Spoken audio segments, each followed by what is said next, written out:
So now we're live. We are live Well, and in now, living color. yeah, somehow we're still living and in color. Yep. So yeah, welcome to the extra nerdy gentleman episode. Yep. Episode 6, I believe, but I have been wrong before. That's not really relevant though.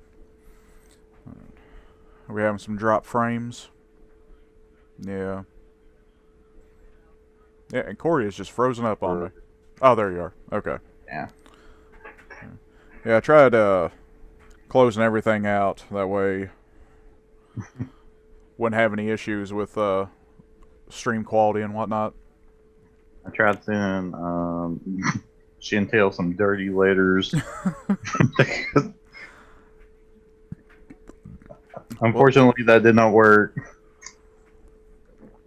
I'm it's just kidding. I didn't really send them anything. yeah. In case they're watching, like to shut you off for no reason. Yeah, they're like, oh, that guy. Yeah. Where is he? Shut him down. Yep. They finally got you. Dang it. They got the Electro Bandit. They did one thing. Yeah. One thing right. So we're down a man this week for our viewers who are watching and listening. He'll be back next week, hopefully. Just had some stuff he had to take care of. It happens. I think he got sucked into that Animal Crossing game. He says he didn't buy it, but I don't believe him. Yeah. It's like he wants everybody thinking he bought Doom Eternal, but it was Animal Crossing. It really was. Yeah. Yeah, so you're gonna end us off here with some comic book news. Apparently, in the world of comic books, things are kind of looking a little bit bleak. Yeah, unfortunately, which, that's to be expected. I guess right now it's not going to have too much of an issue going forward. But currently, Diamond Distributors, they are postponing the April comic shipments. Now, when I was talking about this yesterday with our little preview for today's episode, I thought what this was going to mean was that, like, nobody's getting comics in April. I was wrong about that. They're just not getting anything new into their warehouse. Oh, okay, gotcha. Yeah, so anything that they've already got, like, that's going to still go out. So they'll probably have, April's comics and possibly even May's. I don't know how far ahead that they are. But we just gotta see, and they are the largest distributor for comics. Like they've got deals with everybody, Marvel, DC, Image. So that's gonna be a bit of a blow to them right now. But I think overall they'll probably be okay.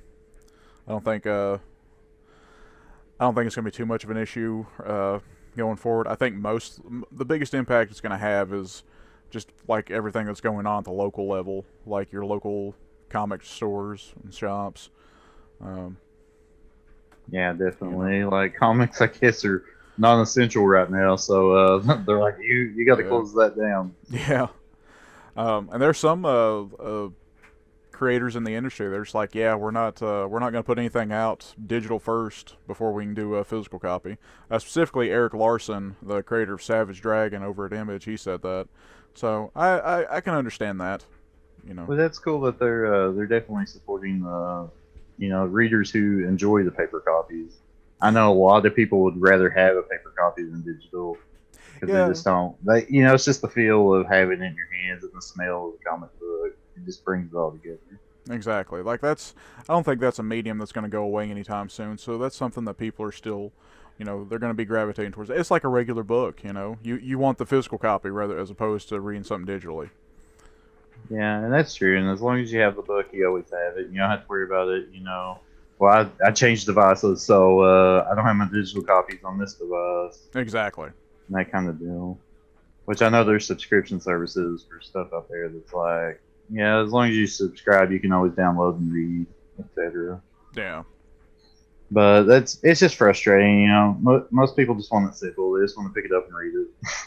Yeah, and there'll still be people that'll have it. And, I'm sure there will be going to be some publishers that will go ahead and just decide to put out digital copies. They might even start working on some just digital only initiatives during this downtime. Yeah. So, Yeah. but like I said, that the biggest problem that's going to have is on the local shops. So we'll just have to keep seeing how this is going forward. And right now we're already seeing that impact, especially locally. Oh yeah, definitely. Pretty much everything is shut down except Walmart. Yeah, It's like the only thing. and grocery stores, Yeah, grocery stores for sure. hardware, and different retailers. Yeah, Nah, the life essential retailers at the I was gonna say they shut down retail. yeah.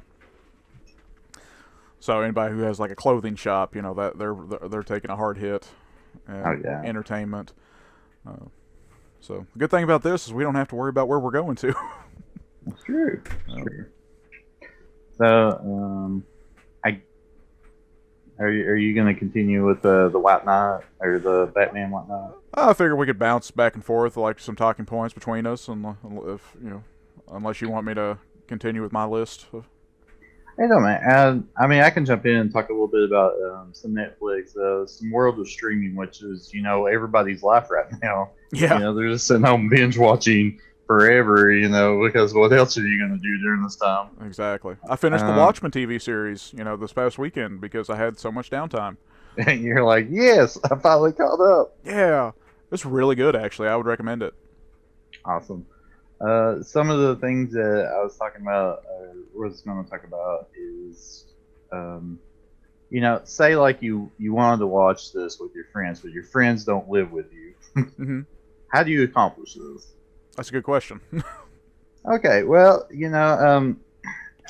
from previous years of trying this with, for instance, a friend that I have played games with in Scotland.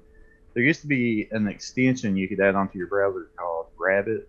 Yeah. And Rabbit allowed you to host a Netflix party, essentially. And for him, it was like amazing because he had UK Netflix, which is different than our Netflix. Yeah. If you look at the lineup between the two, like we have so much different stuff that he can't watch because it's region locked. Yeah. His Netflix.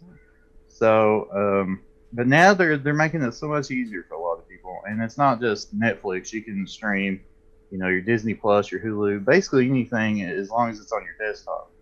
And different ways to do this is, for one, a lot of people have it and they just don't realize it, is Discord. You can actually use Discord, hit start streaming, and then basically it just starts streaming whatever's on your desktop. I had no idea that you could do that. Yeah, so if you have a browser open and you're on your Hulu account, your Netflix account, you start a movie, it's just going to stream your movie. Everybody can just click watch your screen, and then they're seeing what's on your screen. And then you have the option too that everybody's also going to be a voice chat with you, so you can have voice chat while the movie's going. That's really cool. Yeah, and there's other things that you can do. There's one that I was actually kind of tinkering around with today called Cast. It's Kast.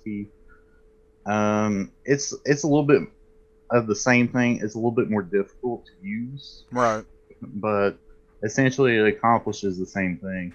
And then actually if you use a Chrome browser, there's something called Netflix Party, which as long as they live in the US and you live in the US, everybody can join and watch it. And it offers a typing chat that you guys can talk back and forth, but you can watch the same thing. I did see that recently where they were, with everybody staying at home, they still wanted to make sure people had that connection. So, yeah, I did see something about that last one with the Netflix party. Mm-hmm. And then one thing that's actually changed with Netflix, Hulu, and I think Amazon Prime Video is before I think you only got a week free for like a free trial. Yeah. But now they're offering a 30-day free trial.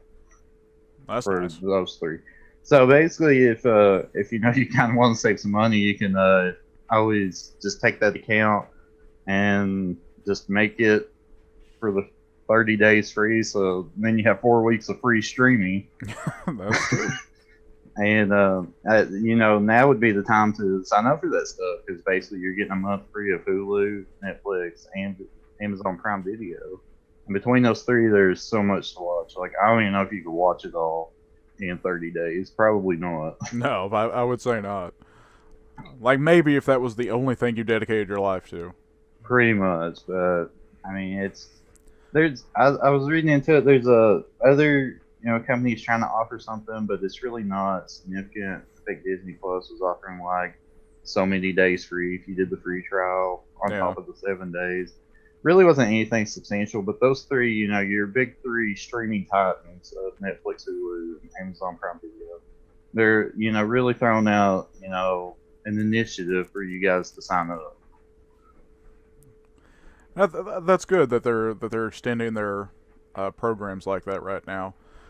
Yeah. Obviously we need the entertainment. Of course, that is also taking a big hit on the servers that these companies are using, which we saw recently that a lot of these streaming services, they're lowering the bandwidth or the quality and resolution rather of the programs that are being watched. I know in Europe it's a big thing right now, and I know YouTube, they just said that they're going to be lowering the resolution on all of their videos right now that's being uploaded. Oh yeah, and really, I mean, if they don't, then they're just going to have server crash after server crash.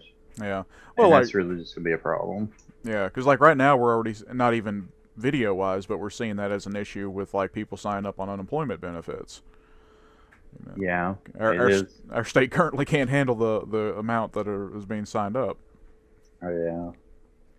So anyway, yeah. Yeah. Let's.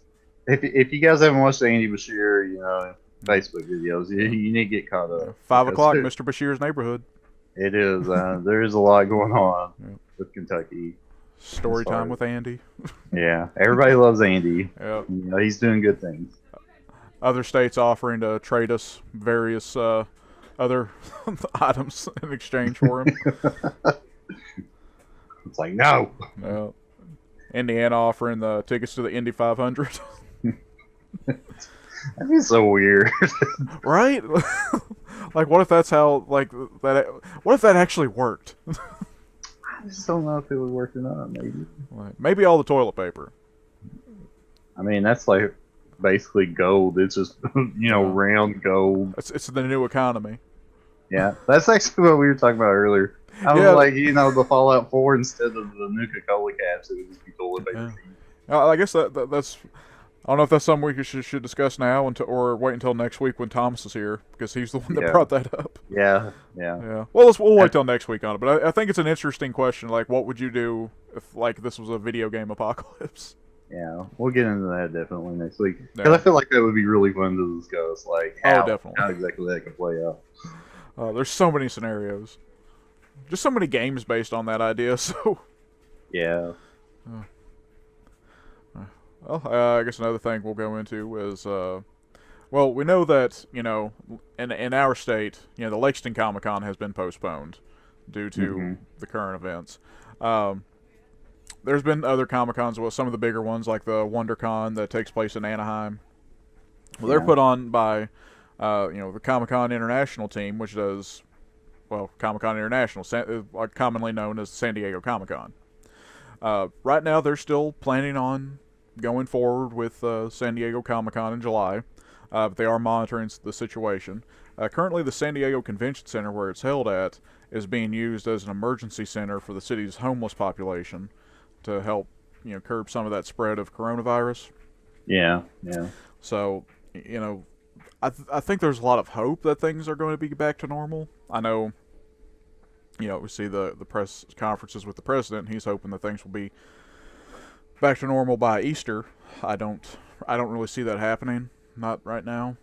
I think we need a little more time on this. This is not a situation that should be rushed at all.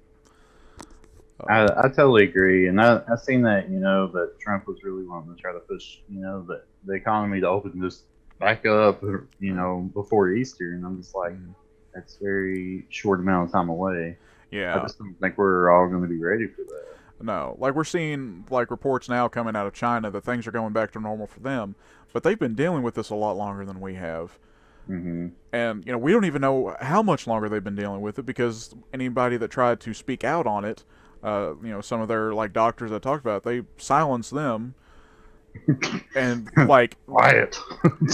yeah, I mean, I think he might be dead. I'm not entirely sure. I mean, at this point, it's a possibility. It's Yeah, China. yeah, because they don't want, because if something happens with China, that basically affects global commerce as we are seeing. Oh yeah. So they don't want anything being said about any kind of global pandemic that might have originated from there. And that, of course, that's also part of my own ignorance. I'm not entirely sure it did originate from there. That's just what I've heard is where it originated from, Hmm. and read some reports. So they are getting, the life for them is getting back to normal, but they could have been dealing with this like since October maybe, and like like Yeah, who we're but knows? yeah, but we're just now hearing reports about it. I've heard people talk about that they were dealing with like some kind of like flu pneumonia situation back in January and December in Kentucky, but the doctors didn't say it's like it's not the flu, but we don't really know what it is. Mm. So like that's probably when things started to spread here, and where this doesn't show symptoms until like 14 days after. Yeah. You know, who knows how many people have come in contact with people that were infected and didn't know it. But with what I was saying about to continue with that, like they're starting to reopen their movie theaters in China. The first things that they're going to be showing are Avatar and the Avengers, like the Oh full wow. Avengers series. So Hmm. um, going for Hey, like like Avatar the movie or the TV show? the movie, yeah, the Ugh. James Cameron's Avatar. Ugh. I liked Avatar. I thought it was good, but also what's more interesting to me is how it was made, because that was something they actively developed the technology for, just to do the whole thing in 3D. Yeah, yeah. That's kind of one of those interesting things. I remember listening about like how they made the Matrix and how they had to come up with so many different film techniques and like how they broke down video frame rates and everything. Yeah. And it had never been used before until that movie. But basically, that movie was like an entire experimental filming process that actually it paid off. Oh, absolutely. But they were so concerned about it because they're like, oh no, this might fail completely. So they didn't know how it was going to do in the market. Well, I can understand that, because when you're taking a gamble like that, you don't know what's going to happen. I think something, and especially for like the Wachowskis, nobody really knew who they were at the time. Oh, yeah, that's true. And So there was so many things that went wrong too. Like the actors, like in a lot of the scenes, they physically got hurt. yeah. Like Keanu Reeves, I think actually broke some ribs. Oh, yeah. Like it was bad. Like they had to have medical treatment after about every shooting. Yeah. So that's another gamble you take, especially in an action movie. Oh yeah, Some, definitely. unfortunately, some people even get killed on the sets of action movies. It's very unfortunate, but yeah, in situations like that, the risk was definitely probably not worth it. But it Yeah, probably was to the company that distributed it and produced it. yeah. So. So, comic books. Comic books, yeah. Comic books. Yeah. You're on the talk about the Batman one. Yeah. So I'm, this. Go ahead. Sorry. I was gonna say I'm completely oblivious to this one. You really got to check it out. Like, this is probably the best Batman story that they've put out in 20 years. Oh really? Yeah. Like, well, probably not 20 years. I think definitely one of the best in the past decade, though. Like, what I would go with, like, a top 5 Batman stories would be Hush, White Knight, uh, just the entire Snyder run, Scott Snyder, Okay. uh, The Dark Knight Returns, and yeah, that's pretty much where I would end it at. That'd be my top 4. So, Gotcha. Okay. this is ranked very highly up there for me. I think it's, like I said, one of the best stories that they put out, and it follows along with a different. It's a very gritty, like realistic take on Batman, in a way kind of similar to the Nolan films, but like still like with a little bit of like the campy comic book sensibility of like the Tim Burton Batman films. I really like the Tim Burton ones. I do too. honestly. They're like my favorite ones. I think Michael Keaton is like the best Batman, and a lot of that influence is in the White Knight series, like especially you Sean Murphy, the writer and artist on it. That's the main Batmobile he puts in there is Burton's Batmobile. Yeah, I'm going back to the Michael Keaton fact. I feel like in the Batmans that he was in, like he seems socially awkward to an extent. Yeah. So, and I think someone who had to grow up as an orphan, just all this bad stuff happened to him. I feel like there's going to be that level of social awkwardness. With the Christian Bale one, I felt like he was very, very charismatic and like he played Bruce Wayne a lot different. Oh yeah. But I feel like the Michael Keaton kind of probably made the connection a little harder that this is probably what Bruce Wayne would actually look like. Yeah, I can definitely see that because he's like you see it in like with Adam West, he was definitely more of like the playboy Bruce Wayne. The Hugh Hefner Batman. Essentially, yes, he was a Hugh Hefner type Batman, which actually makes sense too because that would have been very popular at the time of the Adam West series, and then yeah, like you have Keaton's who is like does have that social awkwardness, but he has a little bit more humor to him. Then Kilmer has. Like, you could tell that, like, he's not even really trying to hide that he's Batman. Like, he does to an extent, but, like, he's ready for whatever is going to happen to him with this. Yeah. It's like, if somebody finds out, like, even the scene when they introduce Two-Face at the Haley Circus, where they introduce the Graysons, he's like, if Batman doesn't say who he is right now, I'm going to bomb the place. And he just stands up and shouts it. Like... Yeah, I know. And that was a lot different, like in The Dark Knight, whenever the Joker is like, "I'm going to kill somebody every day," and he took a little bit of time before he, figured out how he was going to play that out. Yeah, he seemed like he was trying to figure out what his plan. He was a little bit more of a detective with it. He's like, "Well, what's the game here?" Which it's really sad that we never got like a Riddler in Nolan's trilogy. I think he would have gone over really well. I don't know. I'm trying to think who would have been a good Riddler. It's hard to really see anybody else as Riddler after Jim Carrey did it. Jim Carrey. Yeah. Oh man. Like Frank Gorshin, did a great job in Adam West series, but also like Jim Carrey's kind of a definitive Riddler. Yeah, kind of. Yeah. I don't know. Jim Carrey's a diverse actor. That's true. So back to White Knight. Yeah, why not? So this was the final issue of this series, and it definitely it's an ending, but also it still sets up for a third one, which they are working on. Sean Murphy back in December he released that he was working on the scripting for the next installment, and it might be a trilogy. I know one of the things that we had reported on a couple weeks ago was that this was going to be kind of like its own mini imprint at DC with the White Knight universe. So we'll still get other like side stories. I'm sure there's going to be a lot done, but with Nightwing and Batgirl, and probably even something on the GCPD. Ooh. So this one is supposed to focus pretty heavily on Jason Todd. It's called Beyond the White Knight is the subtitle of this. Oh. So might have something to do with Batman Beyond. It might have a kind of, that take on it, or it could just mean that it's not about Bruce anymore. Bruce was probably seen as the White Knight, so now we're going to see what's next. Yeah. So I mean, that sounds pretty cool to me. I mean, I said, I've never heard of it until you were mentioning it. Mm-hmm. I know you follow the DC universe probably a little more so. Yeah. I do. I don't know. I mean, nothing against DC. I have, a friend that's very in love with their comics. Thinks they're great. Owns a bunch of them. Yeah.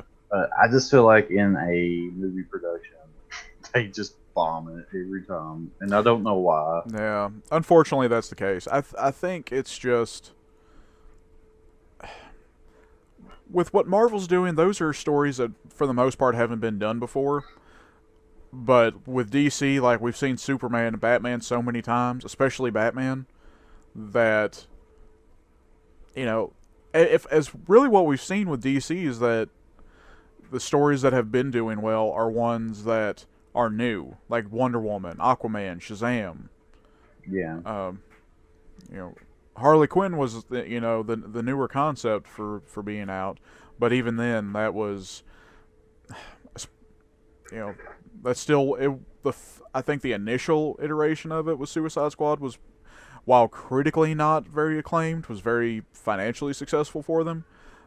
yeah, And I think they were hoping like the name recognition of Harley Quinn was going to put her in kind of that same, at least financial bracket with the Birds of Prey movie. hmm But also, just I think if they had just called it Harley Quinn, like, and the Birds of Prey, then it probably would have been more successful.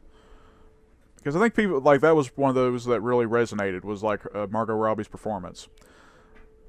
So, but if you want to see a really good interpretation of Harley Quinn, I highly recommend the Harley Quinn animated series on the DC Universe streaming service. And you know what? I feel like the DC animated movies actually do very well. Like Oh, you don't absolutely. really hear a lot of bad critic review or anything from those. Hmm. Like they're usually at least top notch. Kind of they do well. Yeah, like their animated movies and the TV series that they make they're all really uh, strongly held among fans and critics. So, I still need to get into Swamp Thing. Like what James Wan who had directed the Aquaman movie. He had also produced the Conjuring series, and he was the show. I think he was the showrunner behind Swamp Thing. And that's one of those that people really loved, but unfortunately, and that was just a financial decision because they didn't get the tax cut from North Carolina that they thought they were going to. Yeah. So, if not for that, we'd probably have a second season of Swamp Thing, but unfortunately, we don't. I think I got a little bit more Netflix news. I was going through today, was looking at it, and I guess due to the fact that The Witcher has done so well, now they're going to do an anime series of The Witcher, which I'm not sure how it's going to be different. Maybe they're going to take it where it's a different storyline, different part. I don't know. Hmm. But to me, it's like you already have a show, so why make an anime unless they're going to take it a different direction? I think you would have to, or like do something that, like some kind of like big story that just isn't financially viable for a live action scenario. Yeah, I mean, you do cut a lot of costs by going to animation, Yeah. but I don't know what the point is. I mean, Mm. it Is Henry didn't really Cavill say. is Henry Cavill still supposed to be involved? I don't know. They really haven't gave any details exactly. I mean, this was an Okay. article that it was just released today that I seen, and they were they were just talking about that it's definitely in production. It's coming. They didn't really release too many details of cast or Hmm. any of that.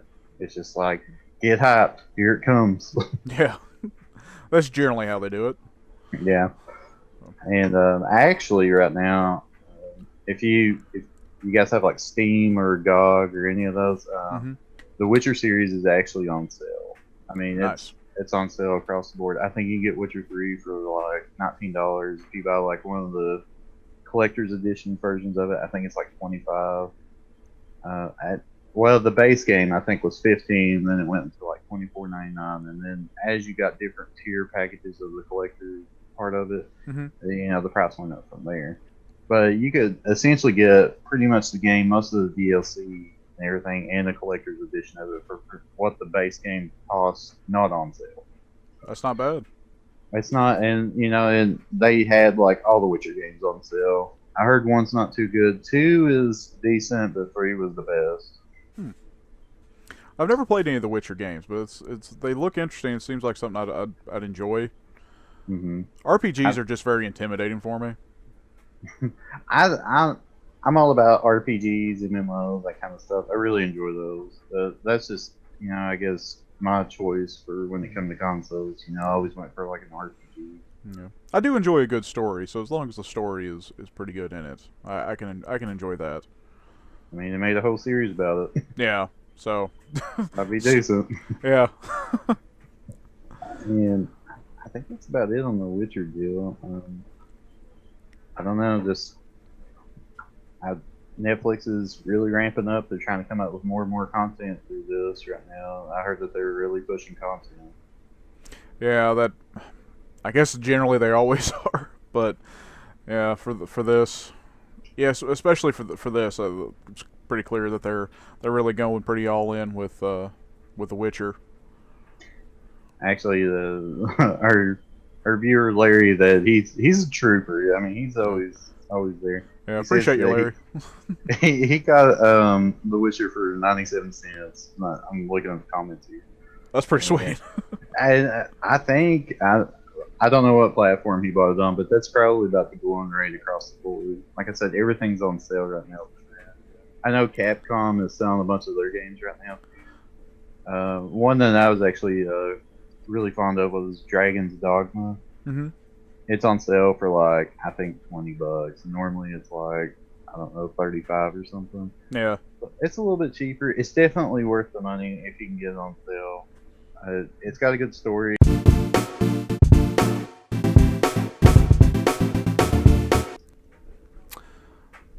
Okay, we're back with it now. On the bright side, we can go longer now instead of the 40-minute limit that this conference call would generally have. That's true, but we don't have much else to talk about, do we? I didn't think I'd make it this far. No. So it's like, now what? But what was I going on? I was going on about Dragon's Dogma. You were? I was. I mean, I don't know. I didn't know what you were talking about at the end of it. Oh, okay. Well, apparently it went out sooner than I thought. Last thing I know we were talking about was like was Witcher. Yeah, we were talking about Witcher, and I was saying Larry got it for 97 cents. Yeah. Then I was going on, and I was saying Capcom is selling a lot of their stuff right now. And I was saying one that I was kind of partial to was Dragon's Dogma. Really great series. You create a character, you get 4 allies that follow you around called pawns, and the classes vary. You have like a spellcaster class, a fighting class, and a ranged class. Yeah. And then they go down into subclasses. And it's pretty in depth, but it's kind of like a God of War mixed with a Monster Hunter, mixed with a JRPG. It's really got a lot to bring to the table. It's kind of set in like a fantasy world where you're fighting like Cyclops and dragons and chimeras. It's a pretty cool game for $20. I think is what's on sale for. It's totally worth it. I think I could get into that. And I think it's on sale on Steam and Switch for sure. And I know Switch had some other stuff on sale, like the old Final Fantasy games. Mm-hmm. If you want 7, 8, or 9, they're all on sale. I know a lot of people, especially I think our generation growing up, that was like the main ones we played. Oh yeah, definitely. Especially 7. Everybody knows 7, and I want to say that it was maybe it was winter time when it came out. I feel like it was around Christmas, and that was a big selling point for Final Fantasy for the PlayStation, was it come bundled with the system. Yeah. To kind of boost sales during the holiday, and it's like, just the advertising for it was really good. If you go back and look at the actual video that they had for the Final Fantasy game, it's actually pretty good. Yeah. Well, just like that opening video, like at the time when I had a PlayStation, I'm sure I do somewhere, just not entirely sure. Those were games that they were so expensive. I never hardly had any games for the systems. It was just like you would rent it and then play it. Like most of the games I had for the systems were the free demo discs. Especially like the one that had the Final Fantasy VIII demo. I think that was like a Pizza Hut one. It was a Pizza Hut exclusive demo disc that they would put out. Yeah, I remember that. That was kind of weird too. You go to Pizza Hut. It's a very odd promotion. Yeah, it's like, okay, this is weird. But, you know, it's not the only odd production or promotion that they did. Back in the day, I don't know if you remember the Teenage Mutant Ninja Turtles going on tour. Yeah, like with the live concert series. Yeah, apparently at some point in time, you could go to Pizza Hut and you could do something and get a VHS of their tour. And I was like, this is so odd. But it makes sense, I guess, because Turtles, pizza. Yeah, the entire tour was probably sponsored by Pizza Hut. Actually. It probably was, but it was just weird, you know, Pizza Hut handing you this Teenage Mutant Ninja Turtles tour on VHS. That makes more sense than it probably has any right to. Yeah. Honestly. I don't know. It was strange. If you can, you know, sit through that entire thing, it's rough. You can watch it. I've seen some clips of it. I'm like, yeah, that's. Master Splinter does a song, and I just don't think I could sit through it. Is it a rap? No, it's actually like a slow. Oh, like a ballad. Yeah, like a ballad, very Oriental inspired ballad. I would love to see and hear the Ballad of Master Splinter. It's I mean, it's on YouTube. You can go watch it. Okay, like we might put a link up to that later so that everybody can enjoy this. It's like, yeah, what's this? I don't know, man. It's one of those things that's so odd but makes so much sense. I mean, not the tour, but like the pizza. Yeah, I guess that makes more sense than like Final Fantasy or Demo Disc or anything. Yeah. Well, there was more on it. I think there was also like Tony Hawk's Pro Skater was on it. That was one of the demos. About the Pro Skater game. Mm-hmm. At some point, there was a company wanting to make it was a game that involved Bruce Willis on a skateboard, and it was based off a movie he was in, but I can't remember the movie. But the whole game was awful. So Insomnia Games actually bought this concept from the company, and then they had like, I don't know, 8-9 months to try to throw a game together. Mm-hmm. So, you know, skating was, you know, starting to come back at this point. Yeah. So they just literally took and put graphics over top of Bruce Willis's character on a skateboard. And then they just, you know, made multiple models. And those are what's in the original Tony Hawk Pro Skater. So basically, underneath that textured skin is a Bruce Willis model on a skateboard. They should have made that an unlockable. Put Bruce Willis on it. Yeah, which they might have. I have no idea. I only ever played the demo, so. I don't think he was an unlockable. There was a lot of, you know, it's actually just skaters, and then I feel like there was one female skater that was in. Yeah. And that was just kind of to help relate to, you know, the female population, saying this isn't just a guy sport. Yeah. So that is, I think, the weirdest fact that I've ever heard about Tony Hawk Pro Skater. It is weird. I don't know. At the time, there was so many skating games that were trying to come out and be, you know, good, but they were not that good. Yeah. And Tony Hawk Pro Skater at the time was revolutionary because it's kind of like you didn't even have to like skating to like the game. Yeah. Like, if anything, that probably got me interested in skating. I never did. I ordered the CCS catalogs a lot. Mm-hmm. Never bought anything. But it's kind of like it's cool to look at. If you were just in a room and, you know, everybody's playing Tony Hawk Pro Skater, you could just walk in and be like, okay, yeah, hand me a controller, I'll play. Yeah. Yeah, because it was just like a bonding board for everybody. Yeah, and that's what a video game should be. That's one reason why online gaming is great, but I prefer in-person gaming. I prefer couch co-op. Yeah, which the days of that's over. I know. I mean, I feel like the only person that's still doing that is probably Nintendo with the Switch. Yeah.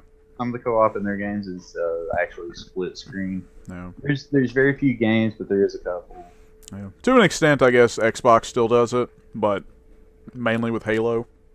Yeah. Because that was kind of that was one of those things they really kind of built their brand on was, that 4-player co-op. And now you Yeah. could probably do even more on it. I don't know. I'd say your screen would definitely get jumbled up after 4. Oh, no doubt, but 8 people on the screen, you're looking at like a 4-inch by 4-inch box. yeah. I don't doubt that they'll probably, with how big that battle royale style games are, they will probably end up putting something similar to that in the next Halo game. Yeah, I was actually reading some stuff about Xbox recently. They were saying like, I know like with the Fire Stick remotes, it's a thing that you can set your remote up, and your remote controls your TV as well as your Fire Stick. Yeah. So, and I think with some of the previous versions of Xbox, that was a thing too. Like you set it up, you could control your TV as well. Yeah. But apparently they're cutting that completely out. It's not going to be a thing anymore. That's probably a good idea. I don't think people were all that interested in doing the having their Xbox be the controller of their house, being like this all-in-one entertainment system. Yeah, I mean, they were cutting a lot of stuff from the old versions. Like, I'd have to go back and look at it. And right now, it's still skeptical whether or not it's going to support Bluetooth. Like, the controllers are going to hook maybe possibly in a different, like, hour kind of deal. Yeah. Rather than Bluetooth. And I'm not sure if they're changing that due to the fact that it may be a quicker response time. Because Bluetooth, there is a little bit of lag in between. Yeah. So, I don't know if they're going to be Wi-Fi connected controllers. I have no idea. I mean, wouldn't Wi-Fi connected be just as much lag? Not really, because you're not connecting to the system, you're connecting to the network. Okay. So, in a sense, network connection is much faster than Bluetooth connection. Okay, that makes sense, I guess. Mhm. Bluetooth is good for if you need to connect to something that's very far away, like 500 feet. Okay. And then internet connection is, it's quicker because, it's faster in speed, but it's shorter in the amount of transmission distance. Yeah. So you gain speed by sacrificing distance. That makes sense, actually. I hadn't thought about that before. So I would think maybe Xbox might be doing something like that, like you Wi-Fi connect your controllers, and that might be to do with more pinpoint accuracy within the controls scheme itself. Mm-hmm. So, I don't know. There is more to come from that, but right now they're not actively releasing a whole lot. It's hard to really find news on anything other than just coronavirus. Yeah, unfortunately. And how it's affecting various companies. For instance, Samsung had to shut down their main factory in India, which is apparently a big supplier for them. Yeah. This is... well, in one way or another, everything kind of comes back to the coronavirus. Pretty much. Just by the fact that, everything has been affected by it. But it's interesting that these tech companies are kind of jumping in. Like right now, Samsung is trying to support companies that make face masks and latex gloves. Like they are funneling money to these companies for resources. Yeah. And I think that's really cool, because right now Samsung is taking a loss where they're having to shut down factories, but they're also being generous enough to be like, here, we're trying to help with the actual problem. Yeah. And that's also one of those things with, we see with like the liquor and beer companies. They've been diverting their resources into making hand sanitizer right now. Which is very rare to find. If anybody goes to the store, you're just out. Yeah. I apparently had more here than I thought. Like I've got one thing that wasn't even open that I've got at an office Christmas party a couple of years ago. Yeah, I ventured out into the world, a couple days ago, and I had to stop, in the pharmacy section and grab a few things. And I heard a guy talking to one of the employees, and they were basically telling him, they're like, the Germ-X and the hand sanitizer is gone. Yeah. The day that's unloaded and put on the shelves, like they sell out that day. Yeah. Like it's crazy. That's not surprising right now. Everybody's very concerned about it, as they should be. Yeah. As a guy said on another podcast I do, he said, he's like, don't be afraid, but now's the time to panic. Like, I'm not sure that sends the right message. That's not good. I'm not Like, sure if he meant it as a joke or not. He what? laughed. Hope he did. He laughed after, so. Well, I mean, everybody kind of chuckles in the face of danger because it just tries to help relieve some of that stress. Yeah. That's like when I was a kid, getting into trouble, and I'd get, a whooping. I'd laugh, and then they're like, well, we can't punish this kid. I'm like, Jesus. Like he's laughing, he's enjoying it. Yeah. I mean, That explains so much about my adulthood. aside from that, Yeah. I mean, Let's get off of Kevin's kinks. got Kevin King. Yeah. I don't really have much else on the docket to talk about unless you do. Yeah. I mean, I'm just kind of throwing stuff I've seen along the way. Yeah. Well, some stuff that I've seen in recent action figure news. So Bandai Spirits is what they're branding now. Well, it's just Bandai Japan. They do the line SH Figure Arts. Okay. They have shown past couple days, just this week, images of the Toei live-action Spider-Man figure. Oh. And Toei was, I didn't know which company it was that was making the Sentai and Kamen Rider shows from back in the day. Well, they still do, I guess.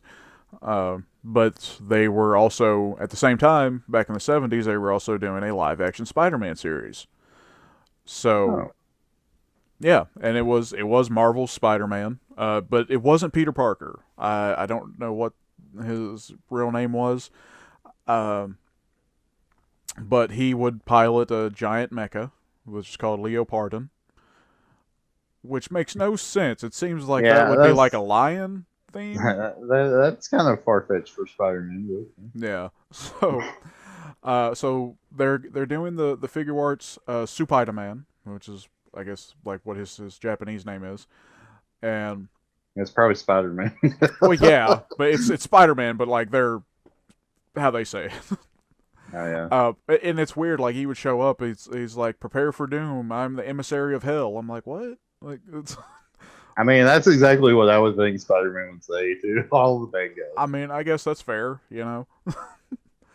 But he would have like this like techno wrist bracelet that he'd store his suit in there, and that would also fire his web line, which wasn't actually webbing. It was just a rope. Like even just fired a sticky rope.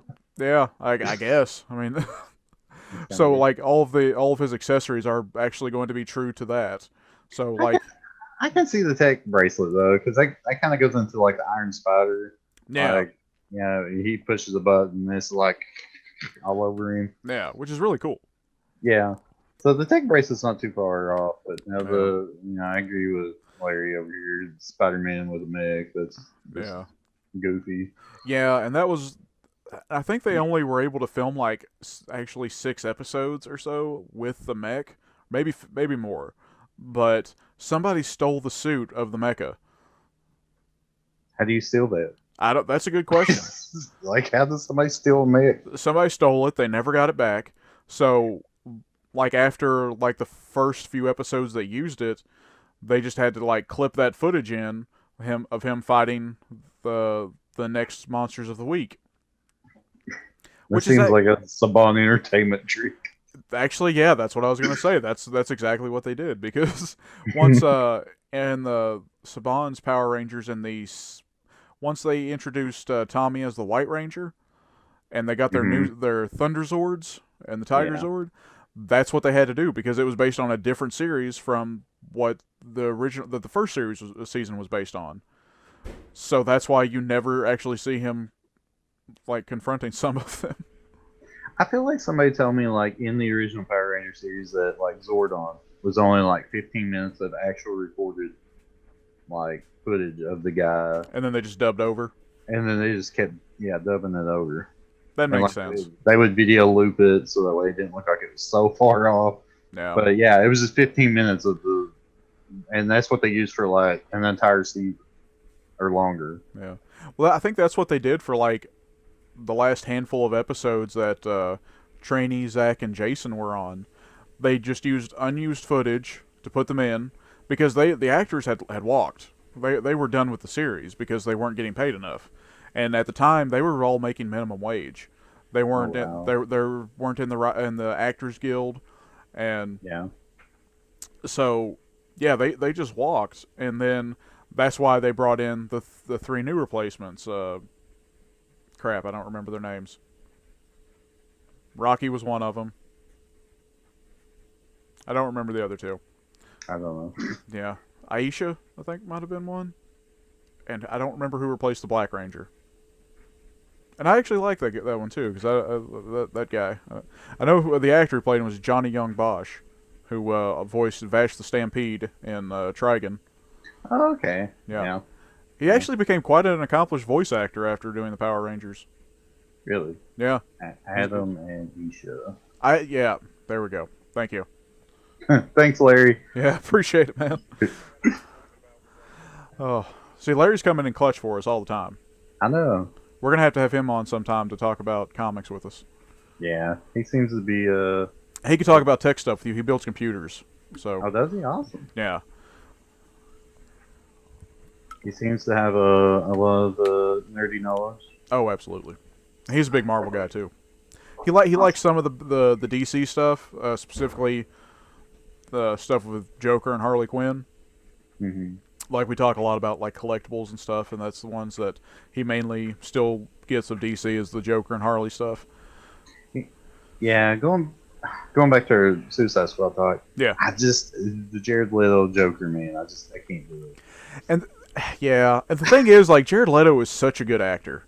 Like, you don't just get Oscars for showing up on set. If that were the case, Bruce Willis would have one. I would say completely misuse of the actor. Very similar to George Clooney Batman. Yeah. Well, Good actor, bad role. Well, to be fair, George Clooney was a great Bruce Wayne, not the most convincing Batman. Because George Clooney is essentially Bruce Wayne. He was like, up until he met his wife and had kids, he was like the Bachelor. Yeah. I don't know. Like, I wanted to like the Suicide Squad, but just watching the movie, like there was a lot of it that I was like, this is fine. But then when it got to the Joker parts, I was like, this isn't fun. Yeah. Well, yeah, but I think there is a good Joker to be found with with Jared Leto. It's just it wasn't in that script. No. I think if they had changed the plot of it to where it wasn't about them going after Enchantress, instead going after Joker, which was what really the advertising would lead you to believe. Mm-hmm. I think we would have gotten one of the best Joker performances out of Jared Leto. Because he could have played up that like maniacal kind of genius more than what he did. Yeah. Definitely. I don't know. Hard to replace the Heath Ledger Joker. Oh, absolutely. I think Joaquin Phoenix did a good job, though. I wouldn't say he replaced Heath, but he did bring about a version that was similar, but also just it was really his own. I've not really watched the movie, but just from what I have seen, it kind of puts me in mind of like the Arkham Asylum kind of Joker. Yeah. That kind of deal. The Joaquin Phoenix. Mm-hmm. Like he's just completely nuts, like crazy. Yeah. It's definitely one you got to see. Like. Yeah, I think I might try to watch it at my time off here. Yeah. So far, the past 20 years, Jared Leto's the only person to play the Joker and not get an Oscar for it. Well, I mean, though to be fair, Suicide Squad did get an Oscar. Did they win or they just get the nomination? They got it for like costume design. Larry, tell us. It's like we need to know. Like, yeah. Joaquin did a great job, and he said that he could see Ledger and Nicholson in both. Yeah. Jack Nicholson, he was a pretty good Joker, convincing. Oh yeah, he was a really good gangster Joker. Yeah. and I guess Jared was trying to play like the new age type gangster, like the kind of guys that listen to way too much Post Malone. Oh, And oh listen, no. like, I'm sad to report that I hear more Post Malone than I would like to in my household. to be fair, he is pretty good. Like some of his songs, I really enjoy. Like it's not, you know, I'm not getting in the car and playing some Post Malone, immediately. But to be fair, I'm mostly listening to podcasts. So Yeah, I'm the same way. Usually I go to long trips and listen to a lot of podcasts. yep. But no one. Well, I'm not gonna name names, but she really likes Post Malone. Yeah, not to name names, but yeah. Unless Corey, you've got a harem of women in your house, I think it's Yeah, some I people. mean might it's we'll just throw it out there. It's her. Yeah. Oh.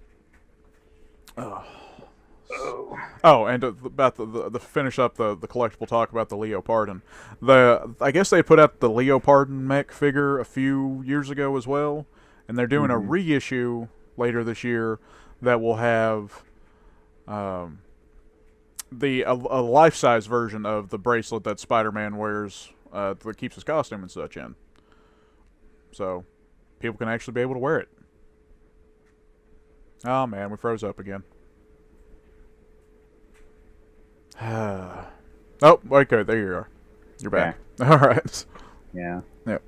So that'll be, a nice little accessory for people who, do a lot of cosplay, if they want to spend $300 on the action figure. Yeah. I seen actually today too that they released some Neon Genesis figures, Yeah.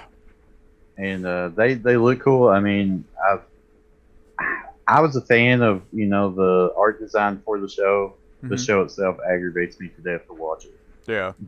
But I mean, a lot of it had really cool artsy design.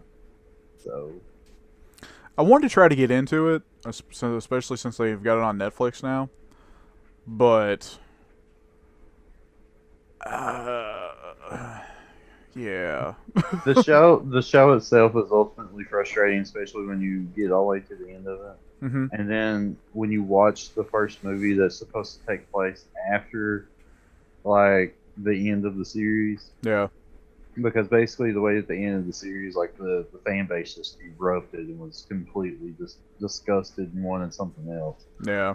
So So like any series now. yeah, but the problem is the reason why he ended it the way he did is because he was running out of money. Mm-hmm. So he rushed it. But basically, the movie picks up where it was supposed to leave off. But to watch that movie, it would leave you so just confused because it has so many underlying tones Yeah. that he's trying to incorporate. And I don't know. Me myself, I watched it, and like I still don't know what's going on. And I feel like if I went back and watched it, I would be equally as knowledgeable as I am now. Okay. Like it's just very confusing. But later on, after that first movie, they said that it gets a little better. That, it's a little bit clearer. The story's more focused. Yeah. It's not so much of a mixed match story trying to represent this artist in his depression and everything else. Yeah. But yeah, it's very it's hard. It is a hard watch. Now, was that with the original dub that made it confusing? I mean that's what the English dub. I watched the English dub version. Yeah. How long ago was that? Before or after Netflix got it? Before. Like, Okay. somebody loaned me like the box set that they had, and I watched it. Well, from what I read, they did a new dub for the Netflix release. Mm-hmm. And there was a new team going in, and they were trying to make it, make a little more sense.